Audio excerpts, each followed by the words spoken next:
Hello guys, how are you. उम्मीद है सभी बहुत ही अच्छे होंगे और अपनी तैयारी काफ़ी शानदार, जानदार एवं जोर शोर से कर रहे होंगे।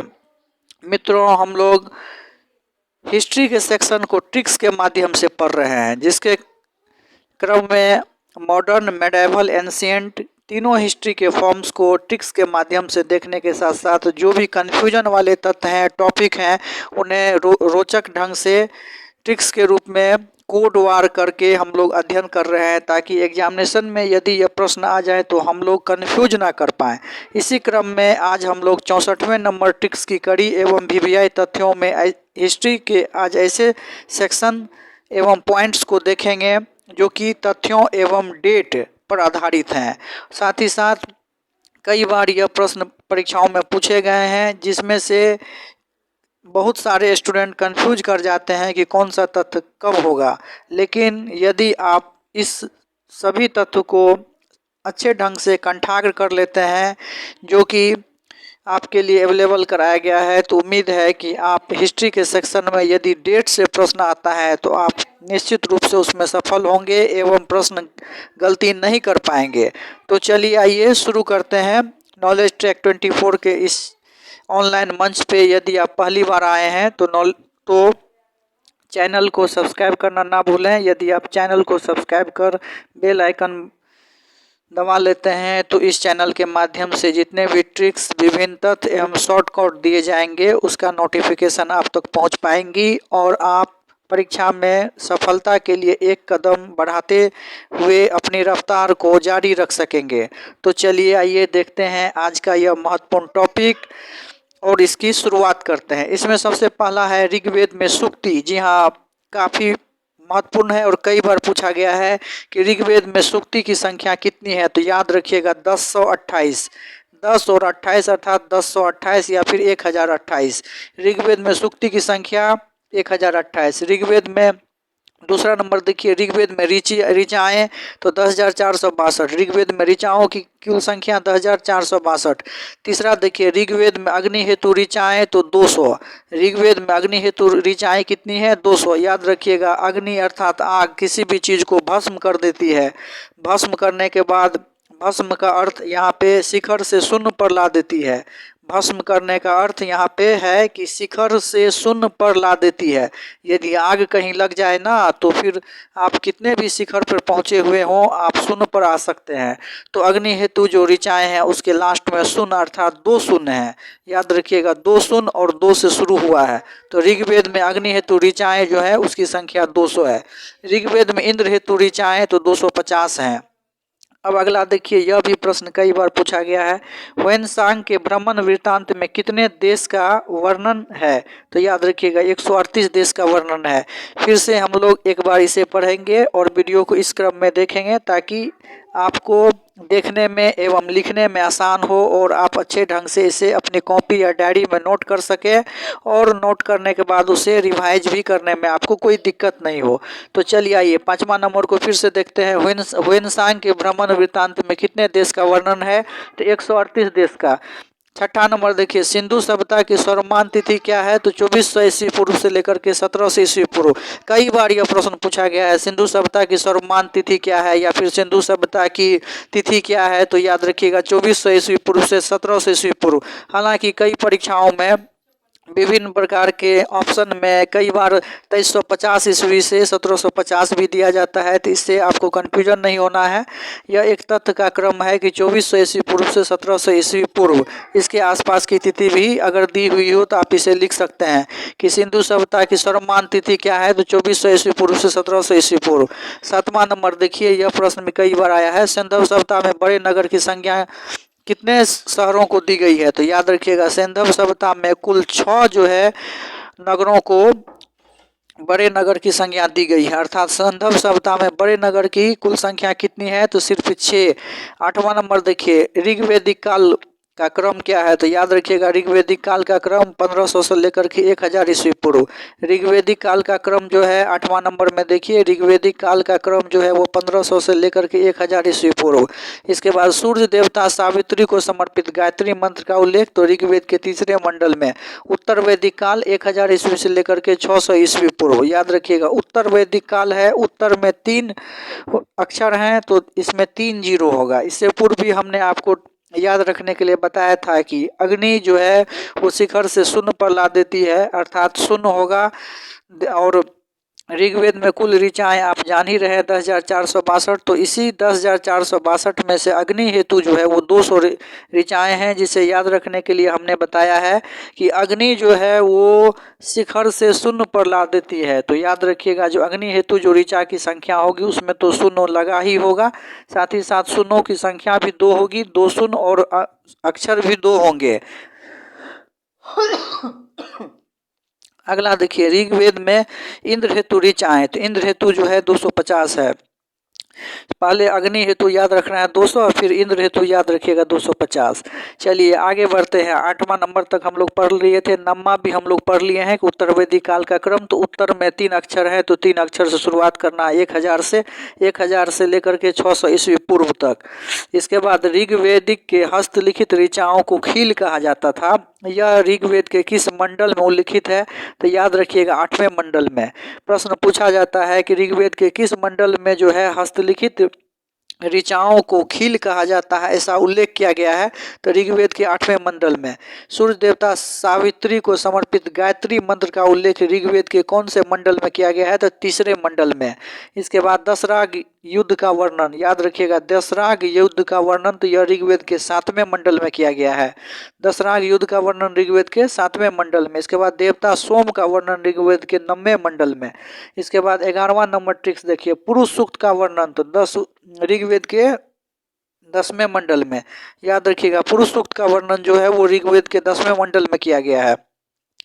12वां नंबर देखिए, गंगा यमुना का उल्लेख याद रखना है सिर्फ एक बार, गंगा यमुना का उल्लेख सिर्फ एक बार। महावीर का जन्म 540 ईस्वी पूर्व, महावीर का जन्म 540 ईस्वी पूर्व, महावीर की मृत्यु 468 ईस्वी पूर्व। इसे ट्रिक से याद रखने के लिए महावीर की मृत्यु में देखिए 4, 2, 6, 2, 8 अर्थात 2 का अंतर है और 4 से शुरू करना है, 468 ईस्वी पूर्व। बुद्ध का जन्म 563 ईस्वी पूर्व और बुद्ध की मृत्यु 483 ईस्वी पूर्व। बुद्ध के जन्म एवं मृत्यु तीनों में जो है लास्ट में, दोनों में जो है लास्ट में 3 है, अर्थात 3 जो है वो बुद्ध के जन्म में भी अंत में है और मृत्यु में भी 3 है। आपके स्क्रीन पे दिख रहा होगा, बुद्ध का जन्म 563 ईस्वी पूर्व और बुद्ध की मृत्यु 483 ईस्वी पूर्व। मोहम्मद साहब का जन्म 670 ईस्वी। याद रखिएगा कई बार स्टूडेंट फंस जाते हैं कि ईस्वी होगा कि ईस्वी पूर्व होगा, लेकिन याद रखिएगा मोहम्मद साहब का और हिजरी संवत और ईसा मसीह, ये सब से यदि प्रश्न आ जाए तो याद रखिएगा कि इसमें ईस्वी होगा। हजरत मोहम्मद साहब और ईसा मसीह, इसमें हजरत मोहम्मद अर्थात इस्लाम धर्म के प्रवर्तक एवं संस्थापक, मोहम्मद साहब का जन्म, ज्ञान की प्राप्ति, हिजरी संवत इत्यादि से प्रश्न यदि एवं मृत्यु से संबंधित प्रश्न भी आ जाए तो उसमें ईस्वी याद रखिएगा अर्थात एडी। ठीक है, वहीं पे ईसा मसीह को सूली पर चढ़ाया जाना, खलीफा का पद रहना, ये सब भी आएगा तो उसमें भी ईस्वी ही याद रखिएगा। तो ईसाई धर्म के संस्थापक ईसा मसीह और मुस्लिम धर्म के संस्थापक मोहम्मद साहब, दोनों के जन्म एवं उनसे संबंधित तथ्य आए तो उसमें ईस्वी ही याद रखना है, ईस्वी पूर्व नहीं होगा, ऐसा दिमाग में सेट कर लीजिए। तो चलिए आइए फिर से देखते हैं 17वां नंबर क्रम को। मोहम्मद साहब का जन्म तो 570 ईस्वी अर्थात एडी में। मोहम्मद साहब को ज्ञान की प्राप्ति 610 ईस्वी। हिजरी संवत की शुरुआत 24 सितंबर 622 ईस्वी। याद रखिएगा हिजरी संवत की शुरुआत 24 सितंबर 622 ईस्वी। इसके बाद मोहम्मद साहब की मृत्यु, तो मोहम्मद साहब की मृत्यु हो गई 8 जून 632 ईस्वी। याद रखिएगा हिजरी संवत की शुरुआत के 10 में अंतर है। हिजरी संवत की शुरुआत 622 ईस्वी, 24 सितंबर 622 ईस्वी और मोहम्मद साहब की मृत्यु 8 जून 632 ईस्वी। खलीफा का पद रहा 1924 ईस्वी तक, याद रखिए खलीफा का पद रहा 1924 ईस्वी तक। ईसा मसीह को सूली पर चढ़ाया गया 33 ईस्वी में। बिंबिसार गद्दी पर बैठा 544 ईस्वी पूर्व में। अब यहाँ से ईस्वी पूर्व हो गया। बिंबिसार गद्दी पर बैठा 544 ईस्वी पूर्व में। सिकंदर का जन्म 356 ईस्वी पूर्व में। सिकंदर का भारत विजय अभियान 326 ईस्वी पूर्व में। यह प्रश्न भी कई बार पूछा गया है। सिकंदर का भारत विजय अभियान कब? तो 326 ईस्वी में। और सिकंदर का जन्म कब? तो 356 ईस्वी पूर्व में। सिकंदर की मृत्यु कब? तो 333 ईस्वी पूर्व में।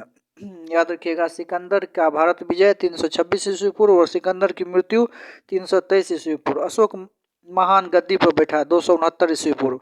कलिंग पर आक्रमण 261 ईस्वी पूर्व। इसके बाद पादरेटी पेंथेलर द्वारा अशोक के शिलालेख की खोज 1750 ईस्वी। जेम्स फ्रीसेप अशोक के शिलालेख को सर्वप्रथम पढ़ा 1837 ईस्वी में। अशोक के मंत्री परिषद में सदस्यों की संख्या 12, 16 या 20 थी। याद रखिएगा, अशोक के मंत्री परिषद में सदस्यों की संख्या कितनी थी? तो 12, 16, 20। अशोक के मंत्री परिषद में सदस्यों की संख्या कितनी थी? तो 12, 16, 20। 4 का अंतर है। 12, 4, 16, 4, 20। इसके बाद अशोक के समय महामात्र की संख्या 18। अशोक के समय महामात्र की संख्या कितनी थी? तो 18। अशोक के समय प्रांतों की संख्या कितनी थी? 5। ये डाटे एवं आंकड़े एवं तथ्य काफ़ी महत्वपूर्ण है और आप इसे नोट कर ले, यह आपके लिए काफ़ी मददगार होगा। इसमें पूरे लुसेंट का निचोड़ लिखा गया है। यदि आप किसी भी परीक्षा की तैयारी करते हैं तो आपके लिए काफ़ी महत्वपूर्ण हो सकता है। साथ ही साथ यह फ्रूटफुल भी होगा यदि आप इसे लिख करके याद कर लेते हैं और इसे रिवाइज करते रहते हैं। तो डाटा क्रम या तथ्य या फिर जो भी टॉपिक से संबंधित होगा उससे यदि प्रश्न आते हैं तो आप गलती नहीं कर पाएंगे। तो फिर 1 से लेकर के 33 को हम लोगों ने सिलसिलेवार ढंग से देखा। आपकी सुविधा के लिए इसे फिर से एक बार हम शुरू से आपको दिखा रहे हैं ताकि आप सही ढंग से इसे देख करके याद कर पाएँ और लिख पाएँ। तो गंगा यमुना का उल्लेख एक बार ये सब हम लोग पढ़ ही लिए। इसके बाद बुध में अंतिम में 3 लगा है। आपको ट्रिक्स के द्वारा हम लोग याद रखने के लिए बता रहे हैं कि लास्ट में 3 लगा हुआ है, अर्थात 5, 6, 3, 563 और 483। मोहम्मद साहब का जन्म भी हम लोग देख लिए। अब आगे हम लोग 33 के बाद आगे बढ़ेंगे। मित्रों, यदि आप नॉलेज टेक 24 के इस ऑनलाइन मंच पर अर्थात यूट्यूब के प्लेटफॉर्म पे चैनल पे पहली बार आए हैं तो वीडियो को देखना ना भूलें। साथ ही साथ वीडियो को देख करके आप चैनल को सब्सक्राइब कर लें एवं बेल की घंटी को ज़रूर दबा लें। ऐसा करने से चैनल पर जो भी महत्वपूर्ण वीडियो, ट्रिक्स या फिर पढ़ाई से संबंधित रोचक जानकारियां आएंगी वो आप तक प्राप्त हो सकेंगी और आप अपनी तैयारी को एक नया रफ्तार भी दे सकेंगे। चलिए आइए आगे हम लोग 34वां नंबर क्रम को पढ़ते हैं। देखिए 34वां नंबर क्रम में हम लोग आगे देखते हैं। इसमें है गुप्त संवत की शुरुआत। तो याद रखिएगा, गुप्त संवत की शुरुआत 319 to 320 ईस्वी में हुई थी। गुप्त संवत की शुरुआत 319 to 320 ईस्वी में हुई थी। फिर विक्रम संवत की शुरुआत तो 58 ईस्वी पूर्व में। विक्रम संवत की शुरुआत हो जाएगा 58 ईस्वी पूर्व में। शक संवत की शुरुआत 78 ईस्वी। इसमें कई बार स्टूडेंट कन्फ्यूज कर जाते हैं, लेकिन याद रखिएगा शक संवत की शुरुआत क्या होगा? 78 ईस्वी। शक है तो शक हो रहा है, सस्पिशन हो रहा है तो इसमें मात्र एक ही वाला होगा। सस्पिशन है तो इसमें एक ही होगा, ईस्वी ही होगा, ईस्वी पूर्व नहीं होगा। शक है शक संवत, तो इसमें शक अर्थात सस्पिशन अर्थात संदेह। तो संदेह की स्थिति में ज़्यादा रिस्क नहीं लेना है, बस एक ही वाला लिखिएगा। यदि ईस्वी और ईस्वी पूर्व दोनों ऑप्शन में आ जाए तो शक अर्थात सस्पिशन है, संदेह है, तो इसमें एक ही हम लोग रिस्क ले सकते हैं अर्थात ईस्वी ही लिखेंगे। और डेट यदि याद है तो 78 ईस्वी AD। और विक्रम संवत 58 ईस्वी। अजंता में गुफा की संख्या याद रखिएगा 29। वर्तमान में शेष गुफा है 6। अजंता में कुल गुफा की संख्या 29 है और वर्तमान में 6 गुफा शेष है। गुप्तकालीन गुफा संख्या 16 और 17 है। याद रखिएगा, गुप्तकालीन गुफा संख्या 16 और 17 है। चित्रशाला कहा गया है गुफा संख्या 17 को। एलोरा में शिलकृत गुफा की संख्या 34 है। एलोरा में बौद्धों हेतु गुफा 1 से लेकर के 12 तक है। एलोरा में हिंदू हेतु गुफा 13 से लेकर 29 है। एलोरा में जैनों हेतु गुफा 30 से लेकर के 34 है। हम लोगों ने देखा कि एलोरा में शैलकृत कुल गुफा की संख्या 34 है, जिसमें कि बौद्धों हेतु 1 से 12, हिंदू हेतु 13 से लेकर 29 और जैन हेतु 30 से लेकर के 34 है। तो यह भी प्रश्न पूछा गया है कि एलोरा में गुफा जो है वो किस किस धर्म से संबंधित है। तो याद रखिएगा, बौद्ध, हिंदू और जैन, बौद्ध, हिंदू और जैन तीनों धर्म से संबंधित गुफाएं एलोरा में है। अब अगला देखिए गजनी का भारत पर पहला आक्रमण। तो कई बार यह पूछा गया है, कि गजनी का भारत पर पहला आक्रमण कब हुआ। तो याद रखिएगा, गजनी का भारत पर पहला आक्रमण जो है वो 1001 ईस्वी में हुआ था जयपाल के विरुद्ध। याद रखिएगा, गजनी का भारत पर पहला आक्रमण जयपाल के विरुद्ध हुआ था 1001 ईस्वी में। गजनी का सोमनाथ मंदिर पर आक्रमण ये 1050 ईस्वी में हुआ है। गजनी का सोमनाथ मंदिर पर आक्रमण कब, तो 1050 ईस्वी। गजनी का अंतिम भारत पर आक्रमण 1027 ईस्वी पूर्व जाटों के विरुद्ध हुआ था। अब गजनी के बाद आइए गौड़ी। तो गौड़ी का भारत पर पहला आक्रमण कब, तो 1175 ईस्वी मुल्तान के विरुद्ध। गौड़ी का भारत पर दूसरा आक्रमण कब, तो 1175 ईस्वी में भीम द्वितीय के विरुद्ध पाटन गुजरात में हुआ था, जिसमें कि भीम द्वितीय जीत गया था और मोहम्मद गौरी जो है वो हार गया था। तो याद रखिएगा कि गौरी का प्रथम आक्रमण भारत पर कब हुआ, 1175 ईस्वी मुल्तान के विरुद्ध, और गौरी का भारत पर दूसरा आक्रमण कब हुआ, 1178 ईस्वी में। ये था भीम द्वितीय के विरुद्ध, जिसमें भीम द्वितीय ने बुरी तरह मोहम्मद गौरी को पराजित कर दिया था और यह पाटन गुजरात में हुआ था। गुलाम वंश की स्थापना आप जानते ही होंगे, 1206 ईस्वी से लेकर 1290 ईस्वी के बीच। खिलजी वंश की स्थापना 1290 से लेकर 1320 ईस्वी के बीच। तुगलक वंश की स्थापना 1320 ईस्वी से 1398 ईस्वी के बीच। सैयद वंश की स्थापना 1414 ईस्वी से लेकर के 1451 ईस्वी के बीच। लोधी वंश की स्थापना 1451 ईस्वी से 1526 ईस्वी के बीच।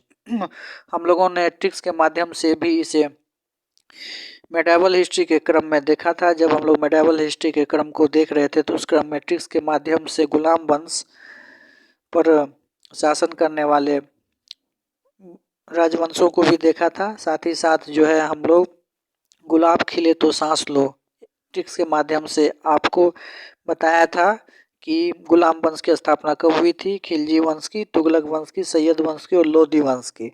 मेमोराइज करते हुए डेट का क्रमांक में पढ़ते हुए फिर से हम लोग इसे देखें। अब अगला देखिए, विजयनगर साम्राज्य की स्थापना 1336 ईस्वी में। यह भी कई बार पूछा गया है, जो विजयनगर साम्राज्य की स्थापना किसने की थी, तो हरिहर एवं बुक्का ने कब की थी, 1336 ईस्वी में। याद रखिएगा, विजयनगर है तो 13 तो याद रहता ही है, लोग 26-36 में कन्फ्यूज कर जाते हैं। तो 13 दूना याद रखिएगा 26 और उसमें 10 जोड़ देना है। विजय हो रहा है, जीत हो रहा है, तो 10 को जोड़ देना है, 10 अंक को जोड़ देना है। विजय हो रहा है तो 13 दूना 26 में 10 जोड़ देंगे तो 36। तो 1336 ईस्वी में विजयनगर साम्राज्य की स्थापना कब हुई, तो 1336 ईस्वी में हरिहर एवं बुक्का ने किया था। और विजयनगर का अर्थ जीत का शहर होता है, यह हम लोग जानते हैं। यह प्रश्न बीपीएससी में पूछा गया है, आपके स्क्रीन पे दिख रहा होगा। चीनी यात्री संयुगन भारत कब आया, तो 1518 ईस्वी में। चीनी यात्री संयुगन भारत कब आया, तो 1518 ईस्वी में। चीनी यात्री हुएनसांग भारत कब आया, तो 630 ईस्वी में। चीनी यात्री हुएनसांग भारत कब आया, तो 630 ईस्वी में। और चीनी यात्री संयुगन भारत कब आया, तो 518 ईस्वी में। उम्मीद है कि इस ट्रिक्स के माध्यम से, इस डाटा के माध्यम से यदि आप इस सभी तथ्यों को लिखेंगे, लिख करके याद करेंगे, तो आपका हिस्ट्री का सेक्शन ना सिर्फ मजबूत होगा, बल्कि यदि प्रश्न इससे परीक्षा में आते हैं तो आप निश्चित रूप से सही कर पाएंगे, ऐसा हम विश्वास के साथ कर सकते हैं। चलिए फिर से सुविधा के लिए इसे हम रोटेट करके स्क्रीन पर आपके लिए इस प्रकार से क्रमांक में रखते हैं, ताकि आप इस महत्वपूर्ण तथ्य को अच्छे ढंग से लिख सकें एवं वीडियो को देख करके उसे पॉज करते हुए आप उसे याद भी कर सकें। एक तथ्य और बता दें आपकी जानकारी के लिए, बहुत सारे स्टूडेंट इसे नहीं समझ पाते हैं कि एडी क्या है और बीडी क्या है, अर्थात वे ईस्वी और ईस्वी पूर्व में कंफ्यूज कर जाते हैं। हालांकि ट्रिक्स के लिए अभी हमने आपको ये हिंट करके बताए थे कि मोहम्मद साहब अर्थात इस्लाम धर्म के संस्थापक के तथ्यों में ईस्वी ही याद रखना है। साथ ही साथ यह भी बताया कि ईसा मसीह अर्थात ईसाई धर्म के संस्थापक के तथ्य में भी ईस्वी ही याद रखना है। लेकिन जानकारी के लिए भी यह जरूरी हो जाता है कि आखिर ईस्वी पूर्व और ईस्वी में क्या अंतर है। तो याद रखिएगा, ईस्वी जो है अर्थात एडी, ये ईसा के जन्म के बाद है। एडी का अर्थ है आफ्टर डिक्लेरेशन, अर्थात ईसा मसीह के जन्म के बाद। तो ईस्वी तिथियों को वर्तमान से घटाया जाता है। याद रखिएगा, ईस्वी जो तिथि है उसे ईस्वी तिथियों को वर्तमान में से घटाया जाता है, वहीं ईस्वी पूर्व तिथि को वर्तमान में जोड़ा जाता है। और इस कोड संकेत के माध्यम से अब आप कंफ्यूज नहीं हो पाएंगे। और यदि आप में कंफ्यूजन है अर्थात और आप समझना चाहते हैं तो कमेंट सेक्शन में आप लिख सकते हैं कि हम नहीं समझ पाए हैं, तो इसे हम विस्तृत रूप से व्याख्या कर देंगे कि ईस्वी की तिथि को आप कैसे निकालें और ईस्वी पूर्व की तिथि को आप कैसे निकालें। तो उम्मीद है कि यह वीडियो का सेक्शन हालांकि थोड़ा लंबा है लेकिन काफ़ी फ्रूटफुल है। यदि आप इस वीडियो को शुरू से लेकर के अंत तक देख करके उसे सभी टॉपिक्स को याद करते हैं तो आपके लिए काफ़ी फ़ायदेमंद होगा। साथ ही साथ नॉलेज टेक 24 कि इस ऑनलाइन मंच पर यदि आप पहली बार आए हैं तो फिर चैनल को सब्सक्राइब करें एवं दोस्तों के बीच इसे शेयर करना ना भूलें, ताकि आप यदि इसे सब्सक्राइब किए हुए रहेंगे तो इस वीडियो के साथ साथ अन्य वीडियो भी जो कि इस चैनल पे दिए जाएंगे उसे आप तक पहुंच होगी और आप उसे देखकर निश्चित रूप से लाभ प्राप्त कर सकेंगे। चलिए फिर से एक बार आपकी सुविधा के लिए हम लोग स्क्रीन को इस प्रकार से रखते हैं ताकि वीडियो को रोक करके भी आप इसे देख सकें और इसे याद कर सकें। उम्मीद है आपको यह सेशन बहुत ही अच्छा लगा होगा। चलिए फिर मिलेंगे वीडियो के नेक्स्ट सेक्शन में, तब तक के लिए धन्यवाद और अपनी तैयारी अच्छे से जारी रखें इसी शुभकामनाओं के साथ।